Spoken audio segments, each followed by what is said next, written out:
मंत्र पाठ करेंगे।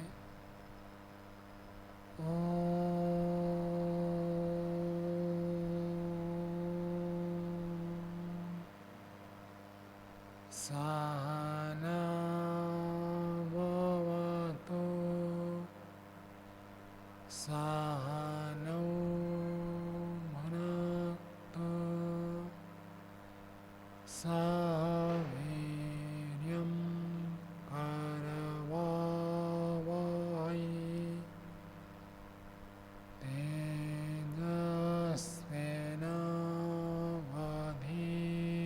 तेजस्विनावधीतमस्तु मा विद्विषावहै।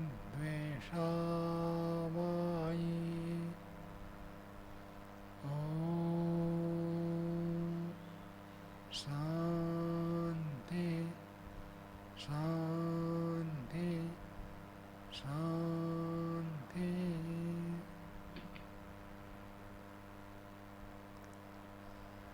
वेदांत दर्शन की 14वीं कक्षा है। वेदांत दर्शन में प्रथम अध्याय का द्वितीय पाद हमने आरंभ किया था। उसमें 2 सूत्र पढ़े थे। आज तीसरे सूत्र से पाठ होगा।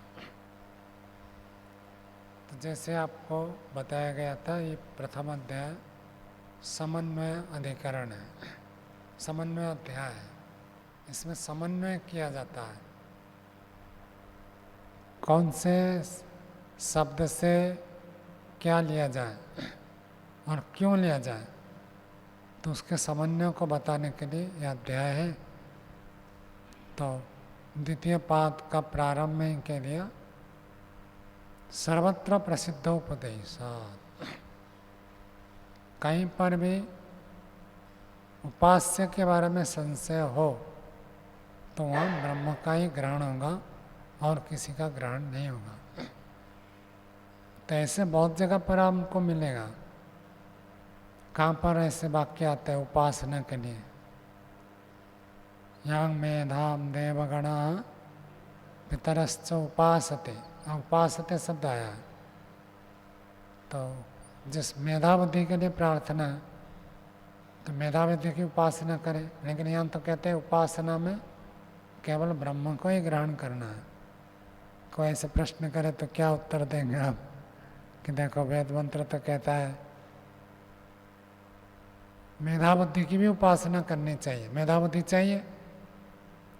और वेदांत दर्शन कहता है कि केवल ब्रह्म ही उपास्य है। तो क्या कुछ विचार नहीं किया?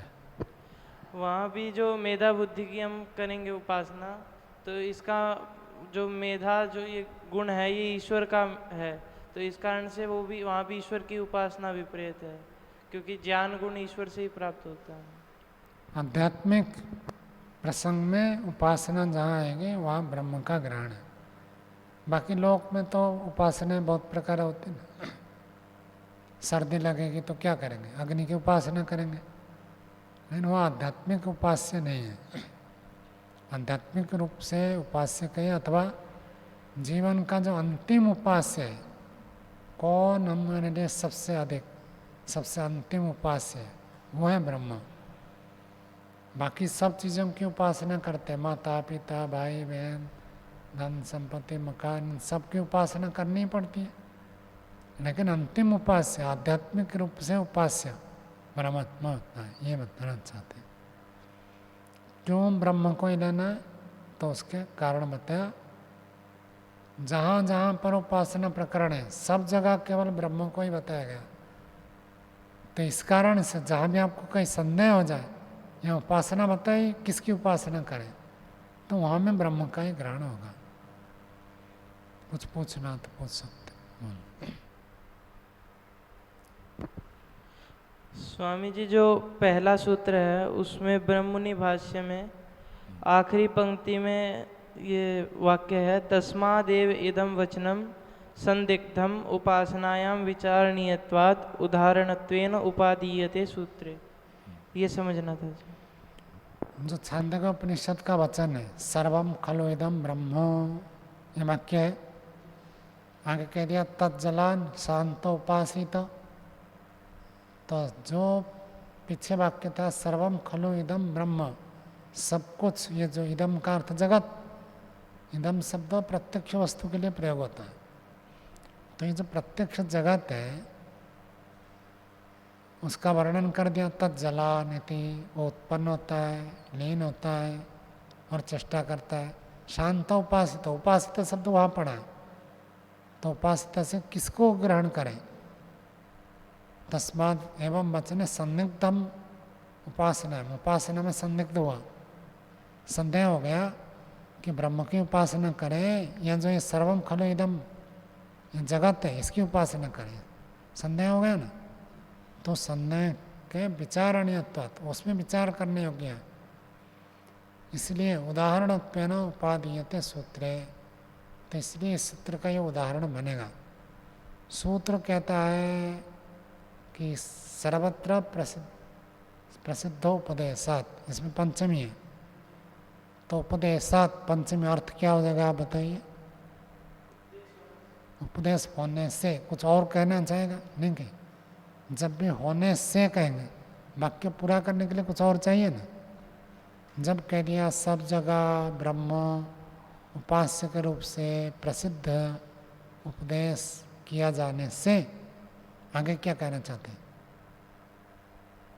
जहाँ आपको संशय होगा वहाँ में ब्रह्म को ही ग्रहण करना। तो संशय वाला कोई स्थान दिखाना पड़ेगा ना कि देखो यहाँ संशय है। तो ये संशय वाला स्थान कहाँ मिलेगा? तो छांदोग्य उपनिषद का ये वचन संशय के लिए स्थान बन गया, ये कह रहे हैं। तो ये छांदोग्य उपनिषद का जो वचन कहा, ये उदाहरण के रूप में प्रस्तुत किया है, ऐसा कह रहे हैं? हाँ। अच्छा। और एक इसमें पूछना था जी, जो छांदोग्य का ये वचन कहा है, इसमें ब्रह्म के लिए भी कोई शब्द आया है या फिर वो हम ग्रहण कर रहे हैं ब्रह्म कि जैसे ब्रह्म है, ब्रह्म से तो ब्रह्मांड ले लिया, तो यहाँ पे कहा कि ब्रह्मांड की उपासना करनी चाहिए, ऐसा लग रहा है इसमें सीधा सीधा पढ़ने पे। पर यहाँ पे ब्रह्म हम अभिप्रेत समझें या कोई शब्द भी आया है ब्रह्म के लिए? यहाँ ब्रह्म के लिए शब्द ब्रह्ममुनि जी ने जैसे व्याख्या की है उसमें ब्रह्म के लिए शब्द नहीं है।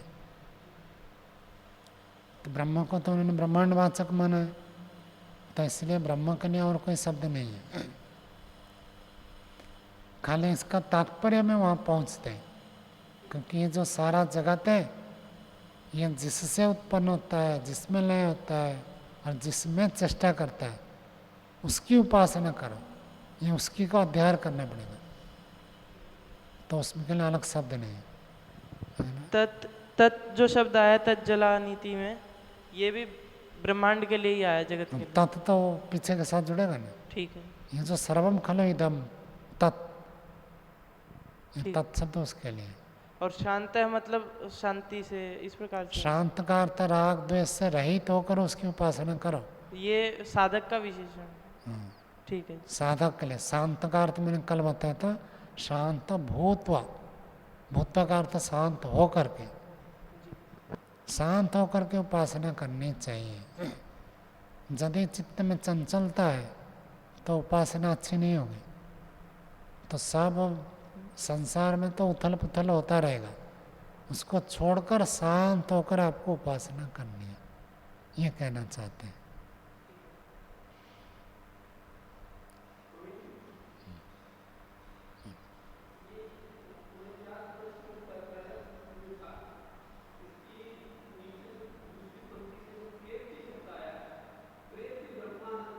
प्रत्यय का अर्थ होता है मर करके।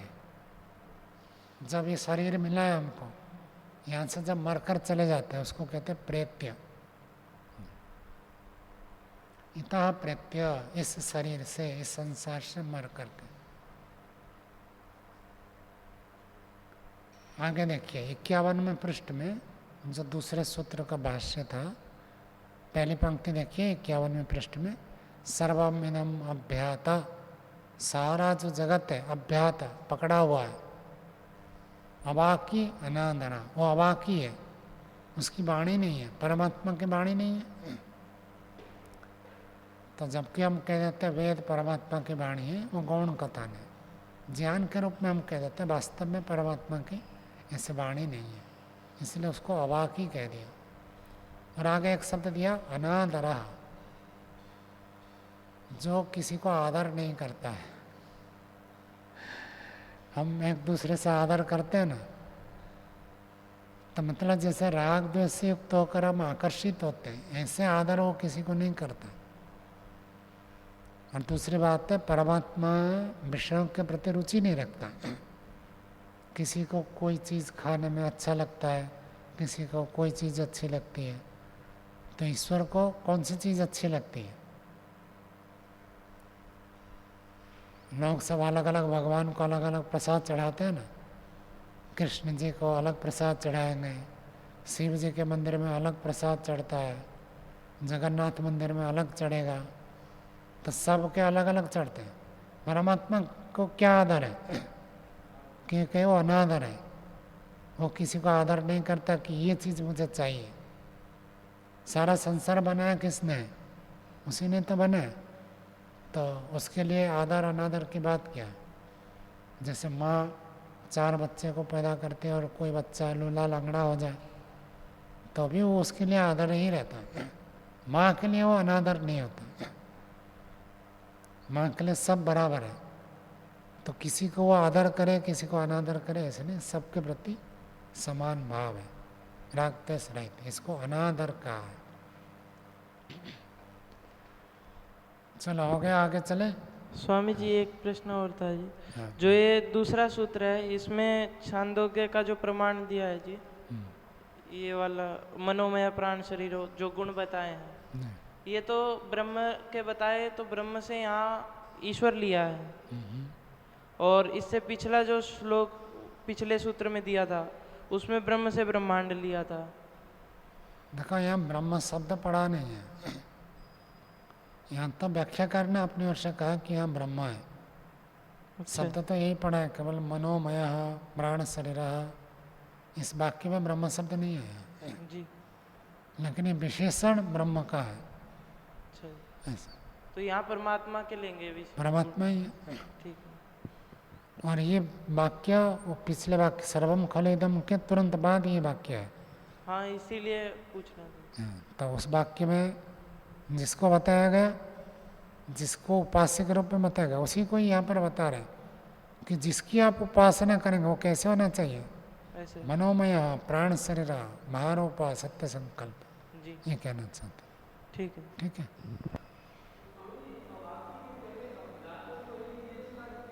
अभ्यात का अर्थ पकड़ना। जैसे हम किस चीज़ को पकड़ते हैं, वो आत्ता कहते हैं, पकड़ा हुआ। तो अभ्यात मतलब चारों तरफ से जो पकड़ कर रखा है, तो सब ओर से पकड़ कर रखने वाला परमात्मा अभ्यात।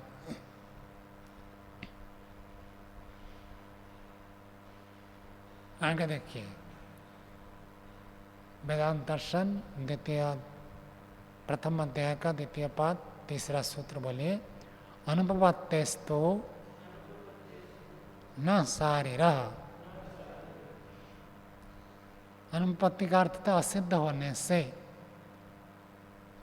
असिद्ध होने से तो शरीर को धारण करने वाला जीवात्मा उपास्य नहीं हो सकता। जीवात्मा उपास्य नहीं होगा। शरीर का अर्थ होता जीवात्मा, तो जीवात्मा कहीं भी उपास्य नहीं है। उपास्य केवल ब्रह्म ही है और कोई नहीं है। जगत भी नहीं है, पीछे बता दिया था, और अब बता रहे कि जीवात्मा में उपास्य नहीं है। अनुपत्ति कहते असिद्ध। क्यों असिद्ध है वो बताएंगे, भाष्यकार बताएंगे। शारीर शब्द शरीर में रहने वाला, संस्कृत में व्याकरण में शरीर में जो रहता है उसको कहते हैं शारीर। शरीर हो गया स्थूल शरीर, सूक्ष्म शरीर, कारण शरीर। इसमें जो रहता है जीवात्मा, जीवात्मा को कहते हैं शारीर। परमात्मा शरीर में रहता है नहीं रहता है? रहता है, लेकिन उसको शारीर नहीं कहते। क्यों नहीं कहते? जबकि वो भी शरीर में रहता है। हम शरीर में रहते हैं इसलिए हमको शारीर कह दिया, और परमात्मा शरीर में रहता है फिर भी परमात्मा को शारीर नहीं कहते। व्याकरण का ये नियम है, तत्र भव और तस्य इदम। परमात्मा का ये अपना शरीर नहीं है, रहना भी है और उसका संबंध होना चाहिए। तो परमात्मा का ऐसे संबंध नहीं है जैसे जीवात्मा का कर्म के आधार पर फल के रूप में शरीर मिला है, परमात्मा का ऐसे नहीं है। इसलिए परमात्मा का ये शरीर है ऐसे नहीं कहा जाएगा। तो यहाँ शारीर का अर्थ जीवात्मा, अनुपपत्ति असिद्ध होता है। क्या असिद्ध है देखिए, भाष्य पढ़ते हैं।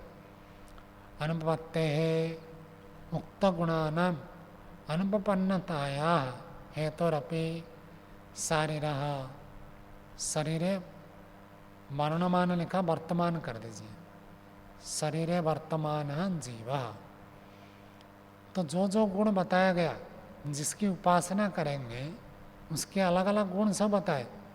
जैसे अभी पढ़ा अवाकी, अनादर, सर्वम अभ्यात, मनोमय, प्राण, शरीर, ये जो सब गुण बताए गए ये जीवात्मा का सिद्ध नहीं होता है।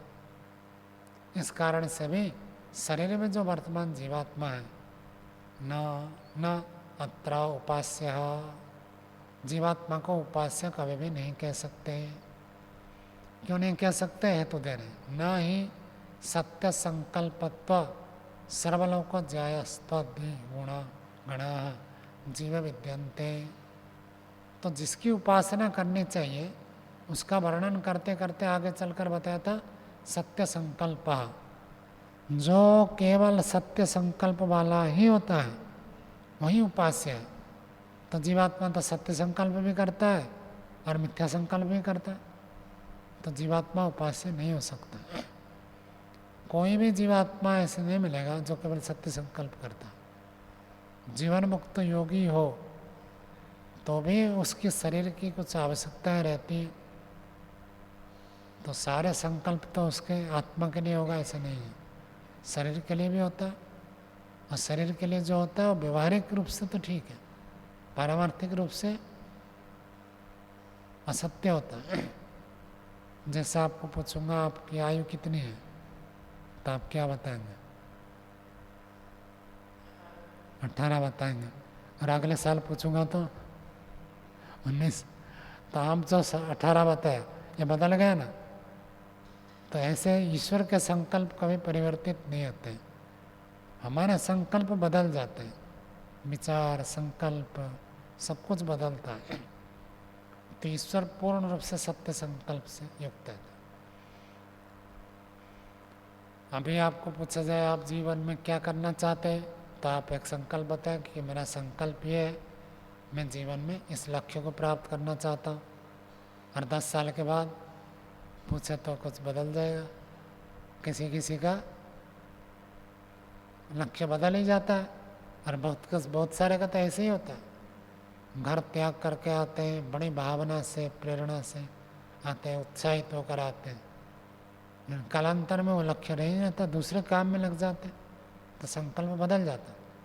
तो सत्य संकल्प तो परमात्मा के लिए आएगा, ब्रह्म के लिए आएगा, जीवात्मा के लिए नहीं हो सकता है। और आगे का सर्वलोको ज्यायान, सब लोगों से जो बढ़कर है, ये सब उसके विशेषण दिया गया। इसी में 51वें पृष्ठ में देखिए ऊपर से दूसरी पंक्ति, ज्यायान दिवा ज्यायान एभ्य लोकेभ्य, सभी लोगों से वो बड़ा है। तो जीवात्मा तो सब लोग से बड़ा होता नहीं है। तो सर्वलोको ज्यास्त्वादि गुणगणा जीवे विद्यन्ते न विद्यन्ते, नहीं विद्यमान है, इसलिए जीवात्मा उपास्य नहीं हो सकता। तस्माद् अत्र वचने ब्रह्म एवं उपास्यत्वेन गृह्यते, इसलिए जो सर्वम खलु इदं ब्रह्म तज्जलान् शान्तोपासीत। और उसके बाद क्या था? क्रतुमय पुरुषः यथा क्रतु अस्मिन् लोके भवति तथा इतः प्रत्य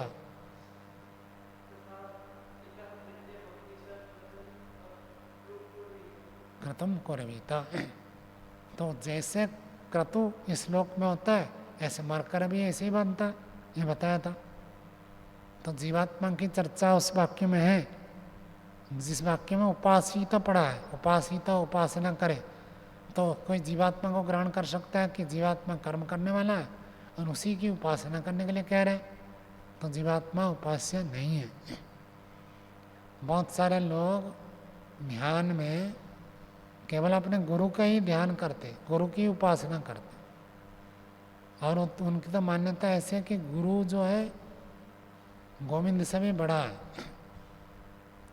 तो गुरु जी को ध्यान करते हैं। शास्त्र कहता है जीवात्मा उपास्य नहीं है, गुरु जी भी एक जीवात्मा है, तो जीवात्मा उपास्य नहीं है। गुरु के सानिध्य से रहे, गुरु से पाठ पढ़े, गुरु से शिक्षा लाभ करे, उपदेश ग्रहण करे, सत्संग करे, ये सब ठीक है, यानी उपास्य के रूप में गुरु नहीं है।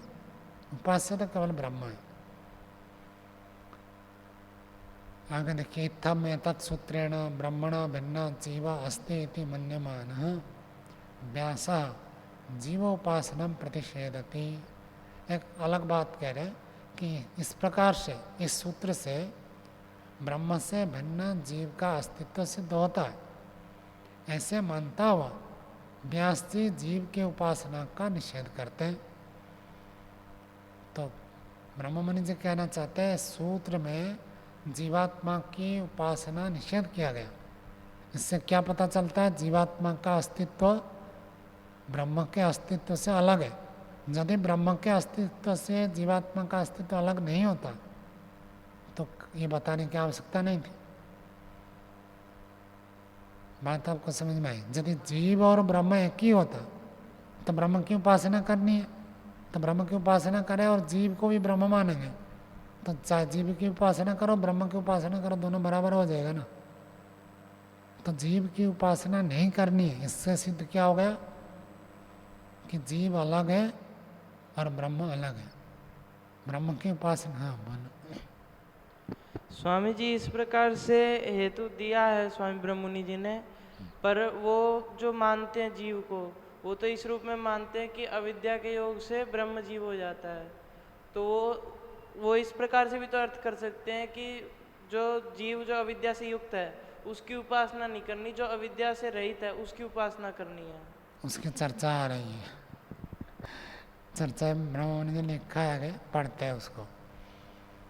शंकराचार्यस्तु कथयति, स्वामी शंकराचार्य जी तो कहते हैं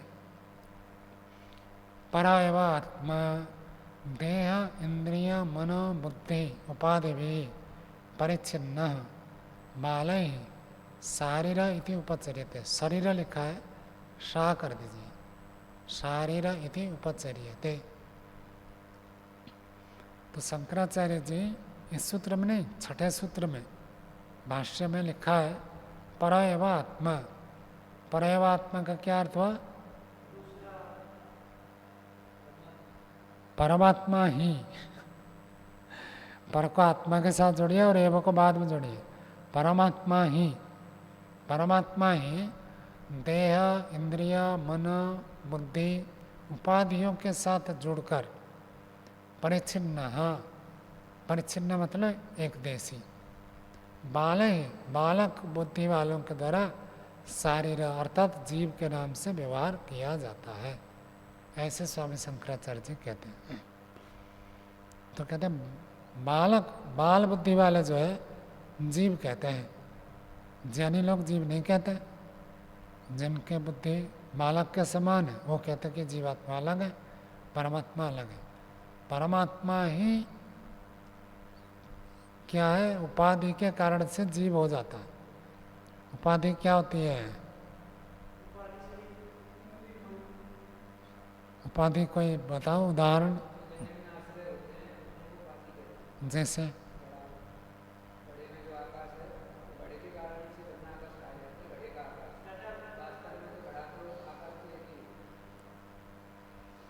इसको थोड़ा ऐसे समझो, जैसे मिट्टी है, उस मिट्टी को ही एक आकार दे दिया तो उसको आपने घड़ा कह दिया।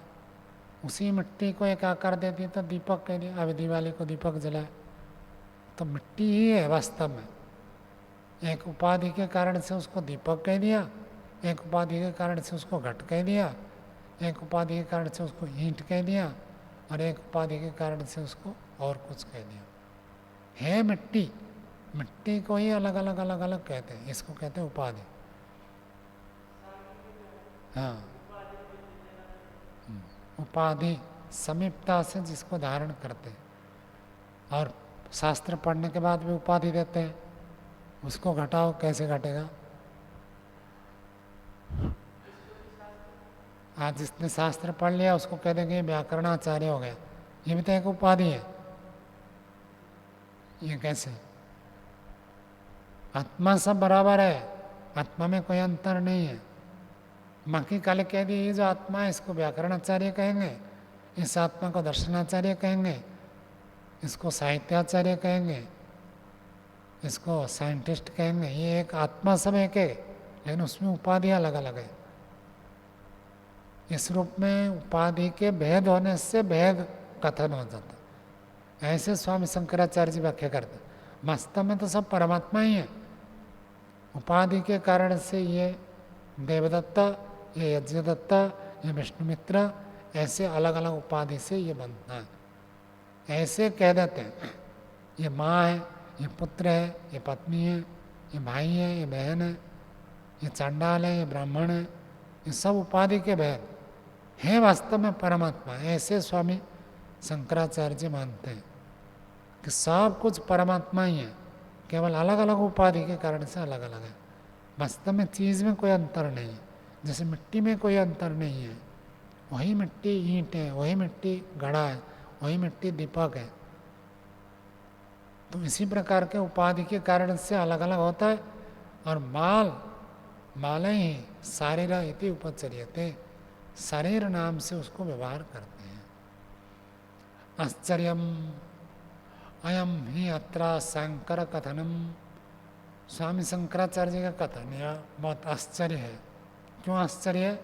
कहते शारीर और जीवात्मा परमात्मना भिन्न अस्ति इति सिद्धांतस्तो सूत्रकृत आचार्य से न बालानम अज्ञानम।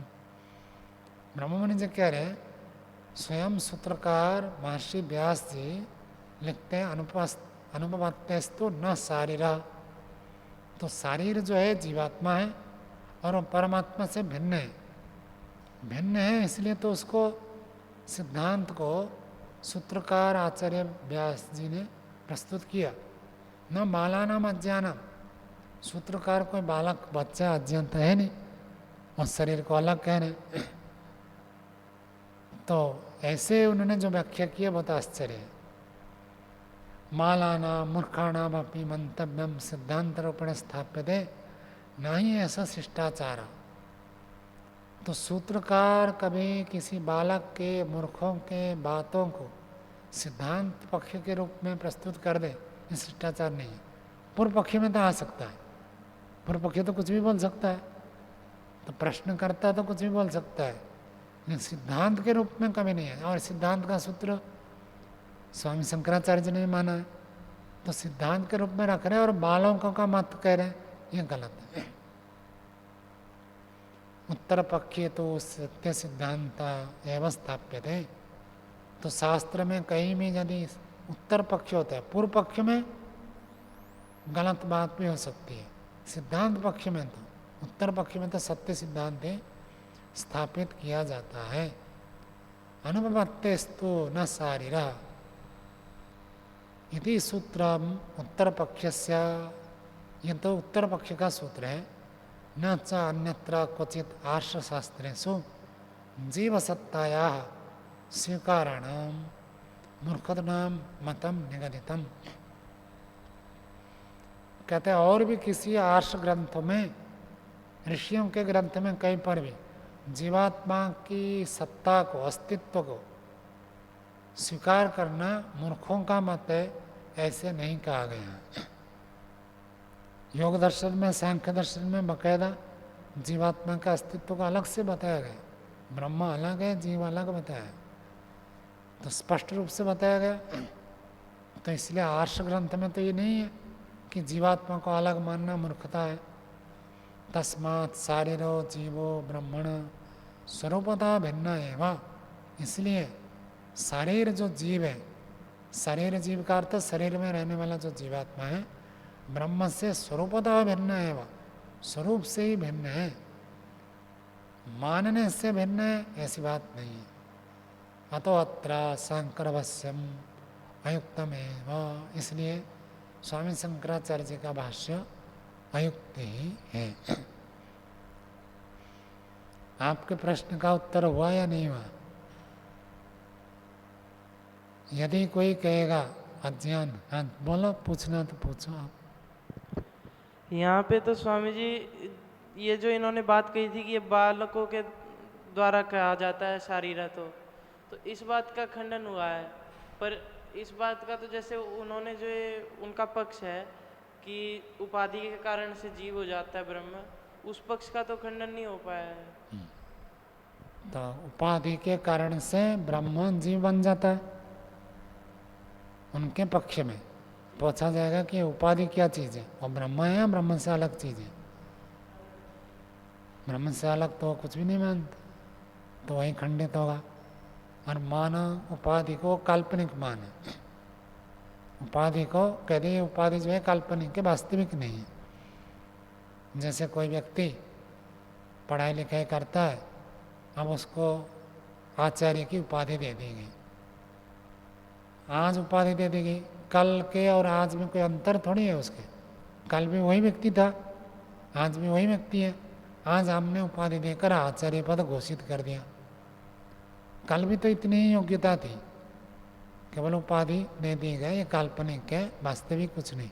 यदि कोई ऐसे कल्पना करे जो उपाधि दे दी गई, तो उपाधि दे देने से जिस ब्रह्म को अलग अलग उपाधि दी गई है, और स्वरूप से एक जैसे रहना चाहिए, लेकिन स्वरूप से तो एक जैसे होता नहीं। एक का ज्ञान अलग होता है, दूसरे का ज्ञान अलग होता है। और शरीर को भी वो ब्रह्म मानते, क्योंकि सर्वम खलु इदम ब्रह्म, तो सारा संसार को भी ब्रह्म मानेंगे तो शरीर को भी ब्रह्म मानना पड़ेगा। फिर उपाधि भी कहाँ से आया? सिद्धांत पक्ष में तो जैसे मिट्टी है, मिट्टी को घड़े की आकृति दे दी, ये आकृति उसकी उपाधि हो गई, है मिट्टी, यानी अलग आकृति हो गई। वहाँ तो आकृति भी बनेगी नहीं ना, क्योंकि ब्रह्म से अतिरिक्त तो कोई चीज़ है नहीं, तो बनेगी कैसे आकृति? आपका जो पहले प्रश्न था कि अज्ञान से जो युक्त होता है वो जीव है, और ज्ञान से युक्त हो जाए तो ब्रह्म हो जाएगा। ये जो कथन है अज्ञान से युक्त होने से जीव, अज्ञान से युक्त तो कौन होगा, ये प्रश्न उठेगा। ब्रह्म तो अज्ञान से युक्त होता होना नहीं है, तो ब्रह्म किसी भी कारण से जीव बन जाए संभव ही नहीं है। अज्ञान जीव को संभव है, सिद्धांत पक्ष में, त्रैतवाद में जीवात्मा को अज्ञान होता है, ब्रह्म तो सर्वज्ञ है, सर्वज्ञ को अज्ञान कर नहीं सकता। वो फिर एक तर्क देते हैं माया होती है, वास्तव में होता नहीं, माया है, तो माया को फिर ब्रह्म से अलग माने तो फिर द्वैत हो गया, अद्वैत नहीं रहेगा। वो कहते जो माया है वो भी ब्रह्म की शक्ति है, ब्रह्म अलग, ब्रह्म की शक्ति अलग नहीं है, इसमें दोष आ गया। ब्रह्म में माया, माया का अर्थ अविद्या रह नहीं सकती, ये सिद्धांत पक्ष है। किसी वेद आदि शास्त्र में, वेद में, उपनिषद में, दर्शन में कहीं नहीं कहा कि ब्रह्म में भी अज्ञान रहता है। कहीं भी आप वेद मंत्र पढ़िए, जीव भी मानेंगे, जीव अज्ञानता के कारण से आपने मंत्र सुना, निहारेण प्रावृता जल्प्या उक्त सासंस चरंती, तो जीवात्मा के लिए कथन है, न तम विदा था यही में जाना अन्य अस्माकम अंतरम अभव। आपके अंदर एक दूसरा आत्मा है, उसको आप नहीं जानते, वहाँ तो दूसरी आत्मा का चर्चा है। लेकिन जीवात्मा ब्रह्म है ऐसे कथन नहीं है, और ब्रह्म में अविद्या जुड़ जाता है, ये भी वेद में कहीं नहीं मिला, वेद में नहीं, उपनिषद में नहीं, कहीं नहीं। यदि ब्रह्म में अविद्या जुड़ जाए तो ब्रह्म निर्विकार नहीं रहेगा, और निर्विकार भी वो मानते हैं। जब ब्रह्म निर्विकार है तो माया कहाँ से आएगी, अविद्या कहाँ से आएगी, तो उपाधि से वो जीव कैसे बन जाएगा? तो ये सब दोष उस पक्ष में आएगा, अद्वैतवाद में।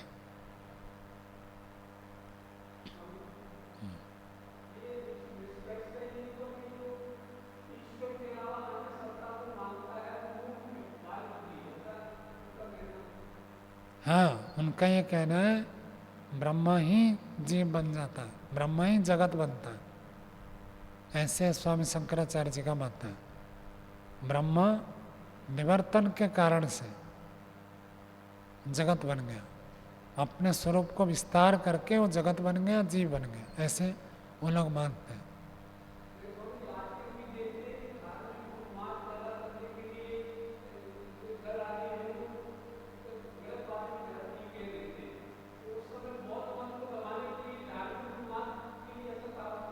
तो स्वामी शंकराचार्य ग्रंथ में लिखा है ना, ये तो दिखा रहे वेदांत का जो भाष्य किया है उसी में लिखा, कोई शास्त्रार्थ की बात नहीं है। चलो आगे देखते हैं। चौथा सूत्र पढ़िए। कर्म कर्तृ व्यपदेशात् च, कर्म और कर्ता का व्यपदेश, व्यपदेश का अर्थ उपदेश, कर्म और कर्ता के रूप में पृथक पृथक कथन होने से जीवात्मा उपास्य नहीं है, ब्रह्म ही उपास्य है। ये इसका सूत्रार्थ है। कर्म क्या होता है? वो वाला कर्म नहीं है, पाप कर्म, पुण्य कर्म, शुक्ल कर्म। यहाँ कर्म का अर्थ व्याकरण में कर्म किसको कहते हैं? कर्तुरीप्सित तमम कर्म, उस कर्म की चर्चा। भाष्य देखिए, बताता हूँ। च अन्य च इदम अपनी हेतंतरम, और भी एक दूसरा हेतु प्रस्तुत करते हैं कि कर्म कर्तृ व्यपदेशात्, कर्म कर्तृ व्यवहारात्, कर्मण कर्तुश्च पृथक पृथक व्यवहार दर्शनात्। कोई भी क्रिया करते हैं तो कर्ता अलग होता है, कर्म अलग होता है। पुस्तक पढ़ रहे हैं, क्या कर्ता क्या है, कर्म क्या है? बताओ मेहनत देते हैं। मैं पुस्तक को पढ़ रहा हूँ, कर्ता कौन, कर्म कौन? मैं क्या है? कर्ता। और कर्म क्या है? पुस्तक। ये जो पढ़ना क्रिया है ना, व्याकरण में इसको कर्ता कर्म नहीं मानते। पठनम जो है वो कर्म है, पठनम करोमि।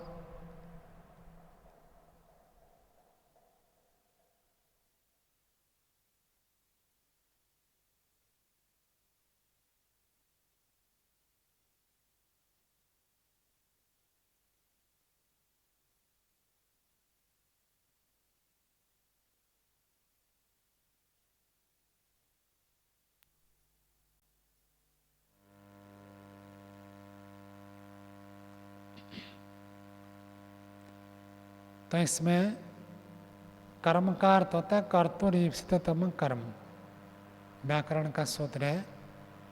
तो क्रिया को संपादित करने के लिए कर्ता जिस चीज की इच्छा रखता है उसको कर्म कहते हैं। जैसे देवदत्ता फल खा रहा, तो फल को यहाँ कर्म कहेंगे। कर्ता जिस चीज को अधिक इच्छा करता है क्रिया को करने के लिए, खाने की क्रिया है तो खाने की क्रिया के लिए क्या चाहिए? फल चाहिए, तो फल को कहेंगे कर्म। ऐसे पढ़ने के लिए पुस्तक चाहिए तो पुस्तक को कहेंगे कर्म।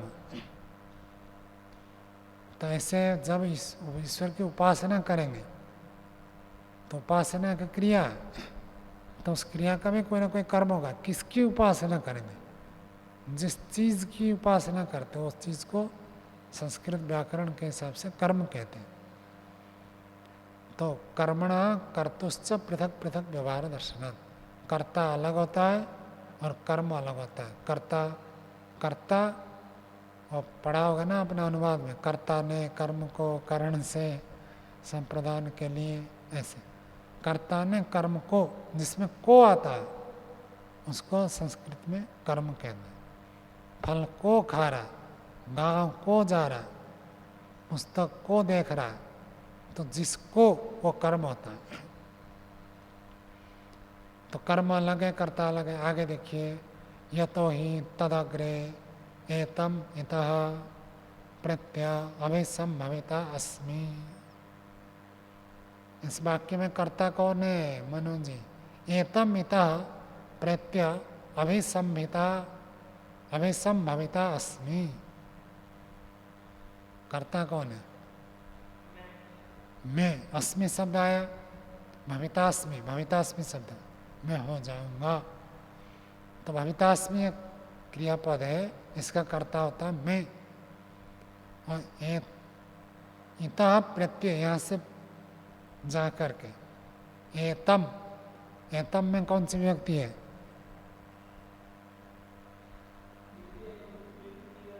एक वचन, ऐसा, एतौ, एते, एतम, एतौ, एतान।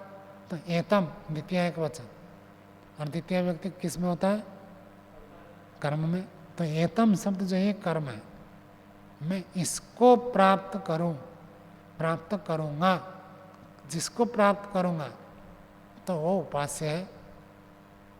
एतम पूर्वोक्तम सत्य संकल्पत्व सर्वलोक ज्यायस्त्वादि गुणेन विशिष्टम परमात्मनम प्राप्य। तो जो पहले गुण सब बताए गए थे, सत्य संकल्प है, सभी लोगों से जो बड़ा है, ज्येष्ठ है, श्रेष्ठ है, इन गुणों से युक्त जो परमात्मा, उस परमात्मा को प्राप्त करके कर्म रूपम प्राप्स्यामि, कर्म रूप को प्राप्त करूंगा। कर्म रूप मतलब समझ में आया आपको? कर्म का अर्थ क्रिया को करने के लिए जो अभिष्ट पदार्थ है। मैं देखूंगा तो देखने के लिए कोई दृश्य तो चाहिए, मैं प्राप्त करूंगा तो प्राप्त करने के लिए कोई चीज चाहिए, जो चीज प्राप्त करने योग्य है वो है कर्म। तो प्राप्यम, प्राप्य कौन हो गया? परमात्मा। तो जिसको प्राप्त करेंगे वो कर्म होता है। जैसे देवदत्त गांव को जाएगा, गांव को प्राप्त करेगा, तो गांव क्या हो गया? उसका अभीप्सित, गांव उसका अभीष्ट है, तो कर्म है। ऐसे ही जब परमात्मा को प्राप्त करने की इच्छा करेंगे, परमात्मा में कर्म, कर्म स्वरूप को प्राप्त होगा। योग दर्शन में भी ऐसे एक जगह पर आया है, रजोगुण का जो कर्म है सत्वगुण मानता है जीवात्मा, रजोगुण का कर्म नहीं मानता। अर्थात रजोगुण सत्वगुण को तपाता है, जीवात्मा को तपाता नहीं है। कहाँ पर आया? दृष्टि दृश्य संयोग है यह है। तो वास्तव में जो हमको दुख होता है, दुख होने का कारण रजोगुण है, सुख होने का कारण सत्वगुण है, मूर्ता का कारण तमोगुण है। तो रजोगुण जो है तपाता है, तपाने की क्रिया जो रजोगुण में है। रजोगुण तपाता किसको है? जीवात्मा को नहीं तपाया सकता, क्योंकि जीवात्मा अपरिणामी निर्विकार है, जीवात्मा में तो कुछ होगा नहीं। तपता है सत्वगुण, फिर भी उसको जीवात्मा अपने में अनुभव करता है। क्यों? क्योंकि संयोग हुआ है। और उदाहरण क्या दिया है? जैसे गाय मर जाने से देवदत्त सोचता है मैं घट गया हूँ, तो वास्तव में देवदत्त घटा है नहीं, देवदत्त जैसे था वैसे ही था, गाय ही तो मरी है, गाय मरने पर वो अपने को समझता है। तो इसी प्रकार से सत्वगुण में छेड़खानी करता है रजोगुण, तो जीवात्मा परेशान होता है। तो हमें कर्म को समझाना, तो रजोगुण को छेड़खानी करने के लिए जो चीज़ चाहिए वो है सत्वगुण। तो ऐसे जब ईश्वर की भक्ति करेंगे, उपासना करेंगे, तो उपासना के लिए कोई तत्व चाहिए। वो तत्व क्या है? तो है परमात्मा। तो जो उपास्य है वो क्या बनेगा? कर्म बनेगा। और जीवात्मा क्या है? कर्ता, उपासक। उपासक कभी भी कर्ता, कभी भी कर्म नहीं बनेगा। किसी विशेष परिस्थिति में बनता है वो अलग बात है। सामान्य रूप से कर्ता अलग होता है, कर्म अलग होता है। तो कर्म रूपम प्राप्स्यामि, कर्म रूप को प्राप्त करूंगा। कर्ता अहम, मैं करता हूँ। एतस्मादपि ब्रह्म एवं उपास्यम अत्र न जीव, इसलिए भी ब्रह्म ही उपासना के योग्य है और कोई जीवात्मा उपासना के योग्य नहीं है। यह चौथा सूत्र हो गया। आगे पांचवा सूत्र पढ़ेंगे। सूत्र बोलिए, शब्द विशेषात विशेष शब्द का वह पठन है, तो एक विशेष शब्द का कथन होने से भी पता चलता है कि ब्रह्म ही उपास्य है, जीवात्मा उपास्य नहीं है। क्या विशेष शब्द है उसको भाष्य में पढ़ेंगे। देखिए, शब्द विशेषात शब्द भेदात एतत् गम्यते यनत्र ब्रह्म ही उपास्यम। शब्द अलग शब्द पड़ा है, इस अलग शब्द के कारण से भी पता चलता है कि ब्रह्म ही उपास्य है। कथम च स शब्द भेद इति स्पष्टते। कैसे वो शब्द का भेद है जिसके द्वारा स्पष्ट होता है कि ब्रह्म उपास्य है? कहते अत्र उपनिषदि यद उपास्यस्य स्वरूप वर्णनम अणियान बृहेर्वा यावाद्वा श्यामकाद्वा श्याम का तंडुलाद्वा ऐसा में आत्मा अंतर्यामी अंतर्हृदय जायन पृथिव्या। पंक्ति के पहले वाक्य का अर्थ कर लेते हैं, फिर विशेष शब्दों को विचार करेंगे। अणियान, अणियान का अर्थ होता है छोटा और सूक्ष्म, बहुत छोटा। बृहेरवा, ब्रही कहते चावल को, चावल से भी जो छोटा है। चावल का क्यों उदाहरण देते हैं? क्योंकि चावल हमारा रोज का प्रयोग का है, इसलिए चावल का उदाहरण दिया। यवात वा अथवा जौ की दालियाँ खाते हैं, यवागुस, यवा से ही यवागु बनता है, तो यवा वा जौ से भी और छोटा। श्यामकांत, श्यामक एक छोटे चावल होते हैं, राई से भी छोटे छोटे होते हैं, सरसों जैसे होते हैं राई, उससे भी और छोटे होते हैं। तो श्यामकांत, श्याम का तंडुलात्वा जंगली चावल है ये। खेत में ऐसे इसको खेती नहीं करते, ऐसे ही जंगल में हो जाता है श्यामक तंडुल। ऐसा में आत्मा अंतर्यामी हृदय, ये जो आत्मा है, ऐसा मैं आत्मा, ये मेरी आत्मा अंतर हृदय, हृदय के अंदर ज्यायान पृथिव्या, पृथ्वी से बड़ा है। पहला शब्द क्या है? अणियान, और आखिरी शब्द रख दिया ज्यायान। चावल से तो छोटा है और पृथ्वी से बड़ा है। ऐसे ही प्रश्न सब पूछा था ना यक्ष जी ने युधिष्ठिर जी को, धरती से बड़ा कौन है और आकाश से विशाल, ऐसे ऐसे प्रश्न पूछा था। तो चावल से तो छोटा हो और पृथ्वी से बड़ा हो, वो आत्मा है। क्योंकि ये तस्मिन वचन है, ये सब देखो छांदोग्योपनिषद के उसी तीसरे 3:14-3 सब उसी 14वें प्रपाठक के ही, तीसरे प्रपाठक के 14वें कांड के ही सब दे रहे। यह तस्मिन वचन है, इस वचन में यद उत्तम अस्ति, जो कहा गया, यह तद्वत अन्यत्र ग्रंथ अपनी, ऐसे अन्य ग्रंथ में भी ये सब पढ़ा है।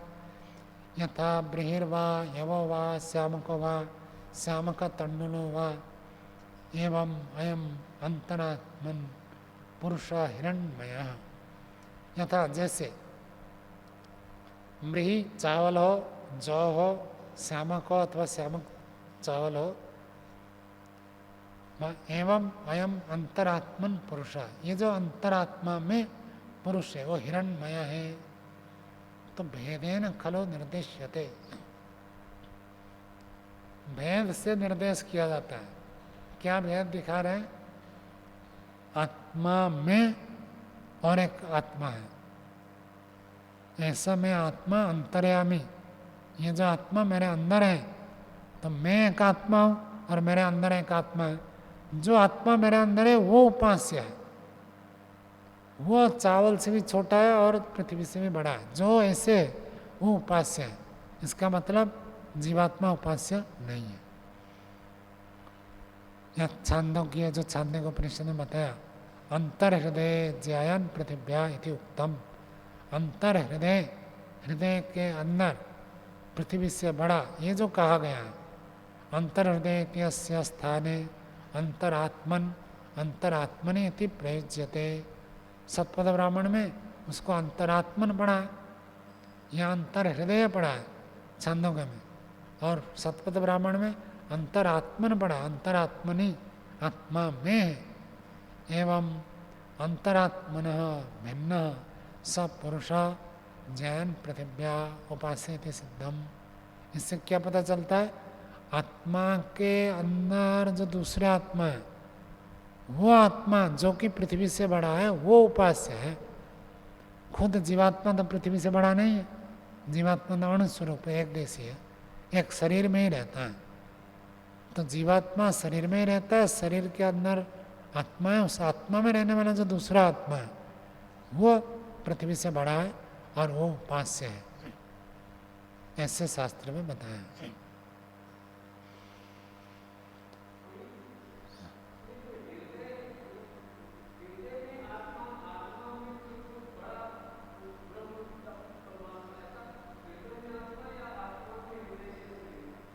अंतर हृदय, हृदय के अंदर, या हृदय शब्द आत्मा के लिए आया, ये कहना चाहते हैं। हृदय का अर्थ है जीवात्मा। तो जीवात्मा के अंदर जो है वो पृथ्वी से बड़ा है, ये कहना चाहते हैं। आगे छठा सूत्र बोले स्मृतिश्च। स्मृति ग्रंथ से भी ये सिद्ध होता है। क्या सिद्ध होता है? प्रकरण वही चल रहा है। क्या? सर्वत्र प्रसिद्ध उपनिषद ब्रह्म ही उपास्य, ये प्रकरण चल रहा है। तो स्मृति ग्रंथ से भी ये पता चलता है कि परमात्मा ही उपास्य है, जीवात्मा उपास्य नहीं है। भाष्य देखिए, स्मृतिश्च न केवलम औपनिषद शब्द भेदात एवं किंतु स्मृते शब्द भेदात अपि ब्रह्मात्मा कर्म जीवात्मा च कर्ता दृश्य क्रियायाः स्पष्टम उपलभ्यते। न केवलम उपनिषद, केवल उपनिषद शब्दों के द्वारा जो शब्द का भेद पता चलता है उससे ही सिद्ध होता है। कर्ता अलग, कर्म अलग, और उसमें उपास्य ब्रह्म है, ऐसी बात नहीं है। स्मृति, स्मृति ग्रंथ किसको कहते हैं? श्रुति और स्मृति क्या अंतर है? श्रुति स्मृति सदाचार स्वस्य च प्रियवाद। श्रुति और स्मृति में क्या अंतर?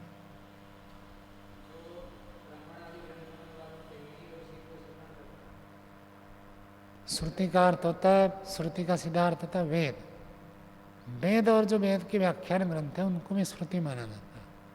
ब्राह्मण हो गया, उपनिषद हो गया, आरण्यक हो गया, ऐसा। दर्शन शास्त्र जो है ये श्रुति में नहीं आएंगे, ये स्मृति में आएंगे।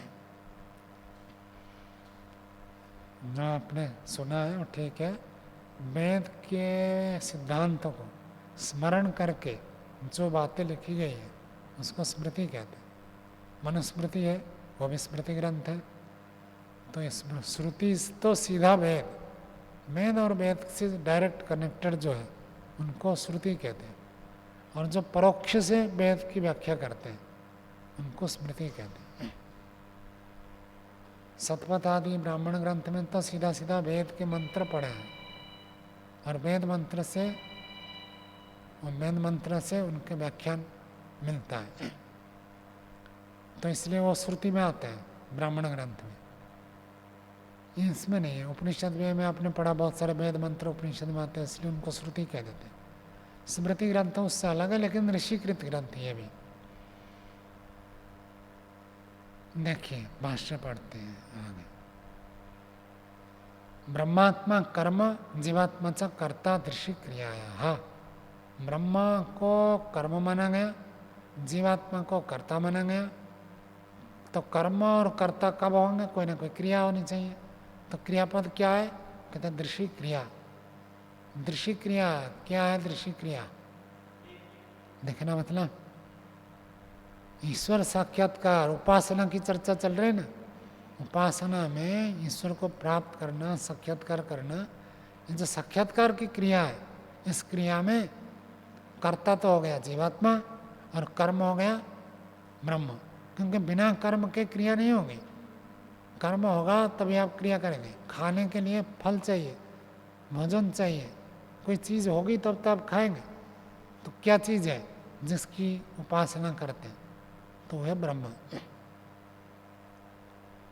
ये स्पष्ट रूप से उपलब्ध है। यथा, जैसे उदाहरण देते हैं, एवं यः सर्वेषु भूतेषु पश्यति आत्मानम् आत्मना स सर्वस् समताम् इत्य ब्रह्माभ्येति परम पदम।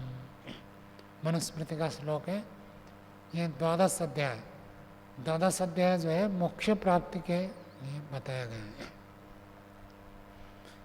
मनुस्मृति में 12 अध्याय, 12 में जो 12वां अध्याय है, आखिरी अध्याय है, उसमें मोक्ष की चर्चा है, कैसे कैसे कर्म करते जिससे मोक्ष की प्राप्ति होती है। एवं यह सर्वेषु भूतेषु, सर्वभूतेषु, सभी भूतों में, पश्यति आत्मानम आत्मना, क्या अर्थ हो जाएगा पश्यति? वेदांति जी बताओ।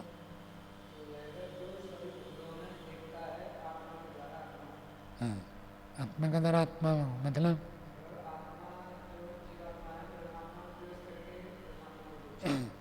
अपने आत्मा के द्वारा परमात्मा को सर्वभूतों में देखता है। ठीक बताया।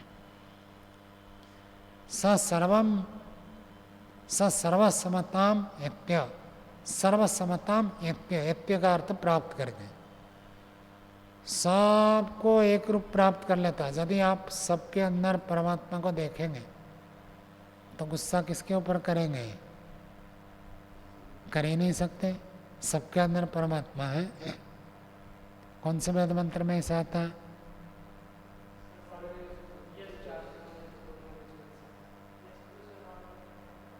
यस्मिन् सर्वाणि भूतानि आत्मनेव आत्मैव भो निजानतः तत्र को मोह को शोक एकत्वम् अनुपश्यत।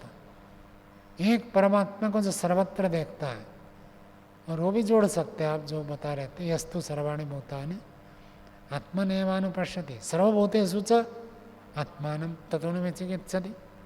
उसको कोई संशय नहीं होता, आत्मा के अंदर सब। ये जो मंत्र है, इसका भाव भी मनुस्मृति में एक श्लोक में, इसी 12वें अध्याय में पढ़ा, जो सभी भूतों में आत्मा को देखता है, सबके जड़ चेतन सबके अंदर परमात्मा को देखता है, और परमात्मा के अंदर ही सब जड़ चेतन डूबे हुए ऐसे देखता है। कोई उदाहरण बताओ। जैसे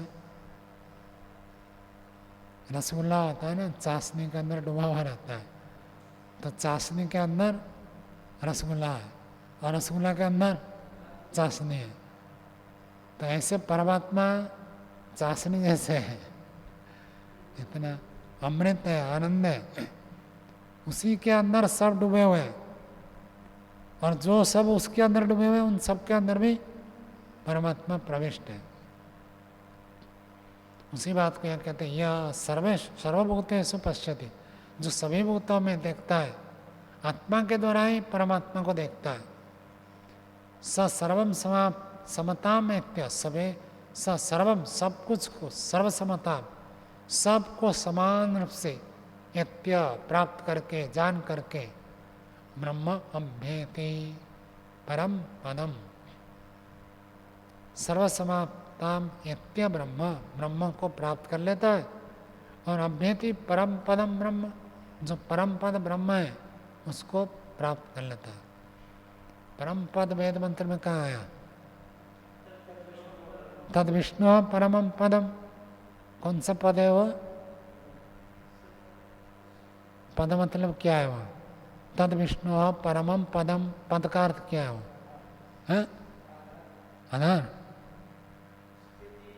स्थान, और मोक्ष बताया भाष्य में। तो विष्णु का जो परम पद है वही मोक्ष है, वो सबसे ऊंचा पद है, सबसे ऊंचा स्थान है। तो यहाँ भी वही कहा है, ब्रह्म अभ्येति परम पदम, जो परम पद ब्रह्म है उसको अभ्येति प्राप्त कर लेता है। स ऐसा दर्शन क्रियाया कर्म कर्तृ व्यपदेश, वह यह जो दर्शन क्रिया का कर्म और कर्ता का व्यपदेश उपदेश है, परमात्मा जीवात्मा विषय का वेदानुकूल अस्ति। तो ये जो कथन किया गया मनुस्मृति में वो भी वेद के अनुकूल ही है। वेद स्पष्टम विद्यते, वेद में स्पष्ट कहा है, वही दे दिया। तद यथा तद विष्णु परमम पदम सदा पश्यन्ति सूरयः। सूरय शब्द किसके लिए आया? सूर्य, सूरी, सूरी शब्द का बहुवचन सूर्य। तो सूरी, आजकल एक टाइटल भी है सूरी, पूनम सूरी जो डीएवी के मुख्य है। तो इसी परंपरा से चला। पहले सूरी सन्यासी होते थे, ब्राह्मण होते थे, तो उस परंपरा से चला होगा, उनका टाइटल है। तो सूरी का अर्थ विद्वान लोग, ज्ञानी लोग उस परम पद को देखते, इतना काम करना है, इतना काम करेंगे तो आपको मोक्ष पक्का है। कौन कितना काम है? सब जगह पर परम परमात्मा को देखना। जड़ वस्तु हो चेतन वस्तु हो, आपको लगना चाहिए चाशनी में डूबा हुआ है। कौन सी चाशनी? ब्रह्मा रूपी चाशनी में सब डूबे हुए हैं। ऐसे यदि देखें तो मुक्ति पक्का है। मनुस्मृति में भी कहा और वेद मंत्र भी कहता है, सब यही कहते हैं। तो उसी स्थिति में पहुंचने के लिए ब्रह्म सूत्र है, ब्रह्म जिज्ञासा। कैसे वहां तक पहुंचे? सब जगह ये सिद्ध करेंगे कि ब्रह्म ही सब कुछ है। अब तो बहुत सारी बातें बता दी कि ब्रह्म जगत को उत्पन्न करता है, पालन करता है, वही चेतन है, वही आनंदमय है, वही अंत है, वही आकाश है, और कौन सा? वही ज्योति है। अब ऐसे ही सब बताते जाएंगे, ब्रह्मा ही सब कुछ है। चलो आज का पाठ ये रखते हैं।